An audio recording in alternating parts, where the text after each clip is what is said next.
শেখ আমি রুকুতে সুবহান রব্বিয়াল আজিম উচ্চারণ করতে পারি না। আল্লাহু আকবার, সুবহান রব্বিয়াল আজিম উচ্চারণ করতে পারি না বলছে।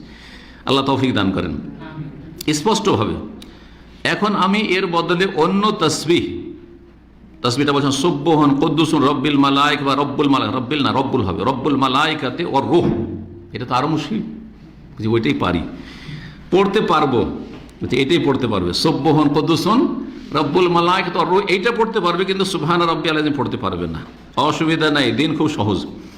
তো বলছেন যে তো আর হানাফি ইমাম অনেক তাড়াতাড়ি রুকু করে, তিনবার বলতে পারি না, মানে সুবহান কুদ্দুসুন রব্বুল মালাইকাতে ওর রূহ তিনবার পড়তে মুক্তাদি এই ভাই পারছে না।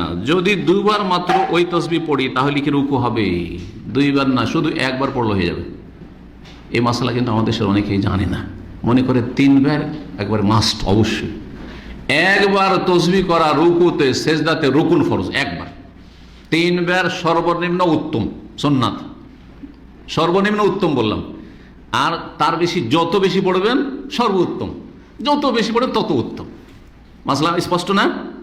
তাহলে তিনবার যেটা বলা হয় সেটা হচ্ছে নিম্ন মানের উত্তম। আপনি সর্বনিম্ন উত্তম কাজটা, ভালো কাজটাই করলেন, কিন্তু ফরজ আদায় কিছু হয়ে যাবে সুবহান রব্বিয়াল আযীম, সুবহান রব্বিয়াল আলা, বা সুবহান কুদ্দুসুন রব্বুল মালাইকাতি ওর রূহ, সুবহানাকা আল্লাহুম্মা রব্বানা ওয়া বিহামদিকা আল্লাহুম্মা আগফির। এখানে আরেকটি মাসলা বলে দিই, কারণ এই প্রশ্নগুলো আবার আরেকদিন আরেকভাবে আসবে। আচ্ছা, এই যে বিভিন্ন দোয়াগুলি রুকু সেজদাতে আছে বা তসবিহগুলি আছে, সেগুলির যে কোনো একটা পড়লেই হবে, না আগে সুবহান রাব্বিয়াল আযীম সুবহান রাব্বিয়াল আলা রুকু সেজদাতে পড়তে হবে আর তারপর অন্যগুলো পড়তে হবে? কি জানা আছে আপনাদের?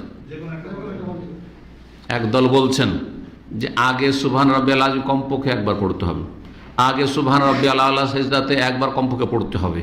এটা বেশ কিছু ফুকাহাদের মত, কিন্তু এই মতটি ঠিক নয়, এই মতটি ঠিক নয়। তারা বলছেন যে একবার সুবহান রাব্বিয়াল আযীম পড়ে তারপর অন্যগুলো পড়েন, সুবহান কুদ্দুসুন পড়েন, অথবা সুবহানাকা আল্লাহুম্মা রব্বানা ওয়া বিহামদিকা আল্লাহুম্মা আগফির পড়েন, এগুলো পড়েন। কিন্তু মতটি ঠিক না। তাহলে সঠিক মত কোনটি? নবী করিম সাল্লাল্লাহু আলাইহি ওয়াসাল্লামের সুন্নাহ হচ্ছে কখনো এটা পড়া, কখনো ওইটা পড়া, কখনো সুবহান রাব্বিয়াল আযীম সুবহান রাব্বিয়াল আলা, কখনো সুবহান কুদ্দুস রব্বুল মালাইকাতি ওর রূহ, কখনো সুবহানাকা আল্লাহুম্মা রব্বানা ওয়া বিহামদিকা আল্লাহুম্মা আগফিরলি। শেষ জীবনে নবী করিম সাল্লাল্লাহু আলাইহি ওয়াসাল্লাম বেশি বেশি কোনটা পড়তেন?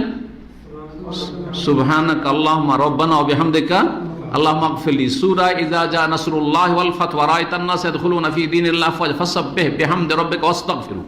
এই আয়াত নাজিলের পরে কানা ইয়াতাআউয়াল কুরআন, আয়েশা রাদিয়াল্লাহু তাআলা বলছেন সহিহ বুখারী সহিহ মুসলিম হাদিস, যে নবী সাল্লাল্লাহু আলাইহি ওয়াসাল্লাম কোরআনের বাস্তবায়ন করতেন।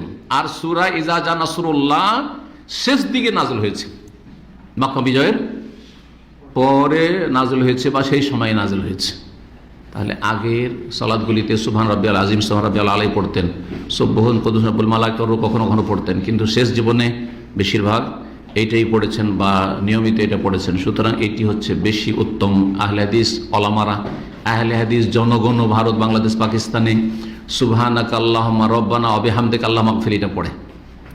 ছোটকালে প্রথম যখন আমাকে সালাতের তালিম দেয় আমার ওস্তাদ, আমার আব্বা রাহমাতুল্লাহি আলাইহি রাহিমাহুল্লাহ তাআলা, আল্লাহ রহম করে, আল্লাহ জান্নাতুল ফিরদাউস উচ্চ স্থান দান করেন, তাদের সাথে আমাদেরকে একত্রিত করেন। তো আমাকে কিন্তু সুবহান রাব্বিয়াল আযীম সুবহান রাব্বিয়াল আলা শিখাননি, ভালো করে বলছি আপনাদেরকে। কি শিখেছেন? কারণ উনি যে আমলটা প্রচলিত ছিল সেটা শিখেছেন, কি? সুবহানাকা আল্লাহুম্মা রব্বানা ওয়া বিহামদিকা আল্লাহুম্মা আগফির। আর তারপরে পড়ে যখন হাদিস পড়লাম, দুয়ার বইগুলি পড়লাম, তখন এগুলো মুখস্থ করলাম। তারপরে যখন বেশি জানলাম তখন কখনো এটা আমল করি, কখনো এটা আমল করি, কখনো এটা আমল করি। বিশেষ করে সৌদি আরব আসার পরে দেখলাম যে হাম্বলি ইমাম খুব এক্সপ্রেস এরাম, অধিকাংশ হাম্বলি ইমামরাও হানাফিদের পরে, হানাফিদের মতো অত এক্সপ্রেস পারে না, ওদের সাথে কম্পিটিশন করে, কিন্তু এরাও খুব তাড়াতাড়ি পড়ে অনেকেই। যার ফলে এদের পিছনে সুবহানাকা আল্লাহুম্মা রব্বানা ওয়া বিহামদিকা আল্লাহুম্মা আগফির পড়লে কখনো একবার পড়তে পড়তেই মামলা খারিজ। তো যার ফলে সুবহান রাব্বিয়াল আলা সুবহান রাব্বিয়াল আলা সুবহান রাব্বিয়াল আলা সুবহান রাব্বিয়াল আযীম সুবহান রাব্বিয়াল সুবহান রাব্বিয়াল আযীম। জি, তো